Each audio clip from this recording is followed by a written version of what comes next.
국민의힘 연금개혁특별위원회 위원장 박수영 국회의원입니다. 오늘 오전 권성동 원내대표 주재로 당 지도부와 청년들이 함께하는 연금개혁 간담회를 가졌습니다. MZ세대의 입장은 분명했습니다. 현재 1,800조 원에 달하는 미적립 부채가 존재하는 상황에서 소득 대체율을 44 내지 45%로 인상하는 것은 현 세대가 미래 세대의 월급을 착취하는 무책임한 결정이며 사회주의적 포퓰리즘 계약이라는 강한 비판이 청년들로부터 제기되었습니다. 이것은 소득 대체율을 단 1%만 올려도 300조 이상의 추가 적자, 즉 미래 세대의 부담이 늘어나기 때문입니다. 또한 청년들은 일본, 독일 등 24개 나라에서 연금제도 최소한의 지속 가능성을 보장하기 위해 도입한 자동 조정 장치는 반드시 채택되어야 한다는 의견도 피력했습니다. 국회 예산정책처 분석에 따르면 민주당이 주장하는 소득 대체율 45% 인상안이 통과될 경우 국민연금 부채는 현재 가치 기준 1,544조 원 늘어나게 됩니다. 이것은 미래 세대 1인당 1억 5천만 원의 추가 부담을 떠안기는 결과를 초래합니다. 자녀들에게 감당할 수 없는 빚을 넘기면서까지 자신들의 연금을 더 받겠다는 주장은 과연 누구를 위한 것입니까? 더불어민주당의 연금개혁안은 연금 혜택을 가장 많이 받는 귀족노조, 민주노총을 위한 청부입법이라는 비판을 면하기 어려울 것입니다. 더 나아가서 소득 대체율 인상은 노인 빈곤 해소와도 무관하다는 점이 지적되어야 합니다. 현재 노인 세대는 국민연금 가입 기간이 짧아 충분한 연금 혜택을 받지 못하는 경우가 많습니다. 소득 대체율을 올린다고 노인 세대가 혜택받는 것이 아닙니다. 현재 여야 모두 국민연금 보험료율을 9%에서 13%로 인상하는 데 동의하고 있습니다. 이것은 내는 것보다 과도하게 지급되는 현행연금제도의 문제점을 일부 해소하는 개혁이라 할 수 있겠습니다.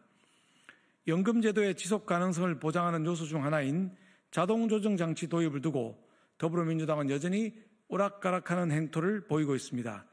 이재명 대표는 지난 목요일 여야정 국정협의회에서 자동조정장치 도입 의지를 밝혔지만 같은 당 진성준 정책위 의장은 이를 자동삭감장치라며 반대 의견을 내놓았습니다. 자동조정장치는 연금제도의 지속 가능성을 높이고 특정 정권이 연금을 정치적으로 악용하지 못하도록 하는 최소한의 안정장치입니다. 연금 재정 상황과 국가 인구 추계 등을 변수로 반영해서 자동적으로 조정되는 것이 진정한 자동조정 장치입니다. 그러나 이재명 대표는 자동조정 장치를 도입하는 전제 조건으로 국회의 승인이라고 하는 정치적인 변수를 포함시키려 합니다. 이는 연금제도를 정치적 상황에 따라 임의로 조정하는 수동조정 장치에 불과합니다. 제대로 된 자동조정 장치 없이 연금개혁을 논의하는 것은 개악에 불과합니다. 야당 내 강경파들은 소득 대체율 44 내지 45%를 주장하며 본회의 단독 처리하겠다는 움직임을 보이고 있습니다. 연금개혁은 특정 정당이 독단적으로 결정하는 문제가 아닙니다. 국민적 합의 없이 강행되는 모수개혁은 결국 미래 세대의 희생을 강요하는 위험한 발상입니다. 이재명 대표와 더불어민주당은 노무현 전 대통령의 용기를 기억하시기 바랍니다.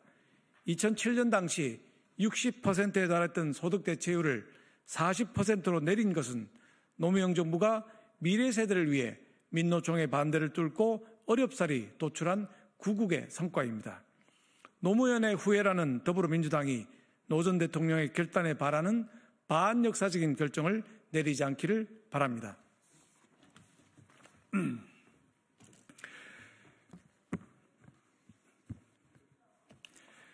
국민의힘 연금개혁특위 간사 안상훈 의원입니다. 이재명 대표는 가짜뉴스 제조를 당장 멈추십시오.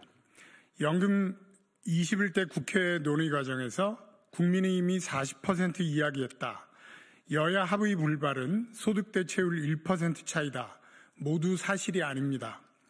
연금개혁을 자꾸 모수개혁, 소득 대체율 싸움으로 좁히는 것은 이재명 대표가 선거 있지도 않을 조기 대선을 앞두고 연금개혁마저 정쟁화하는 그러한 일들의 결과입니다. 이번 연금개혁의 본질은 자동안정화 장치와 퇴직연금 제도화를 포함한 구조개혁에 있습니다. 이제 전면 개편은 더 이상 늦출 수 없는 과제입니다. 21대 국회에서도 국민의힘은 구조개혁을 전제로 국민연금 모수개혁 협상에 임했습니다.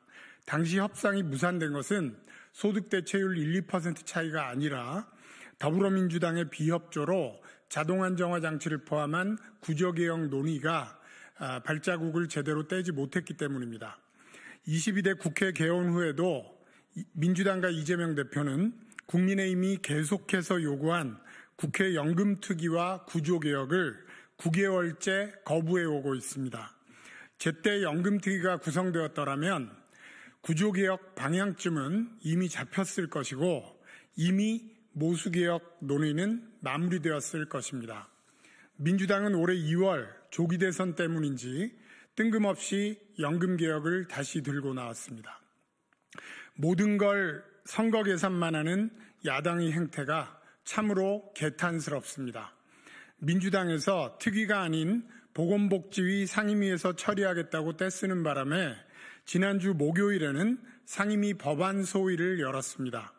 막상 국민연금법 심사할 때 민주당 의원 몇 명이나 남아 계셨습니까? 나중에는 야당 소위위원 7명 중 2명만 남아 논의 진행도 계속할 수 없었습니다. 어차피 강행 통과시킬 예정이니 차분한 논의는 모르쇠 하시는 겁니까? 국민연금 개혁의 제1 목표는 재정 지속 가능성입니다. 이재명 대표에게 묻겠습니다. 소득 대체율은 더 올리고 자동 조정 장치도 받지 않으면 도대체 국민연금 지속 가능성은 어떻게 확보하자는 겁니까? 다시 한번 촉구합니다. 더불어민주당은 연금개혁의 진심을 보여주십시오. 미래세대 빚폭탄만은 반드시 막아야 합니다. 끝으로 국민의힘 연금개혁특위는 연금개혁과 관련해서 민주당 대표든 정책위 의장이든 누구라도 나오셔서 대국민 끝장 토론할 것을 제안합니다. 이상입니다. 감사합니다.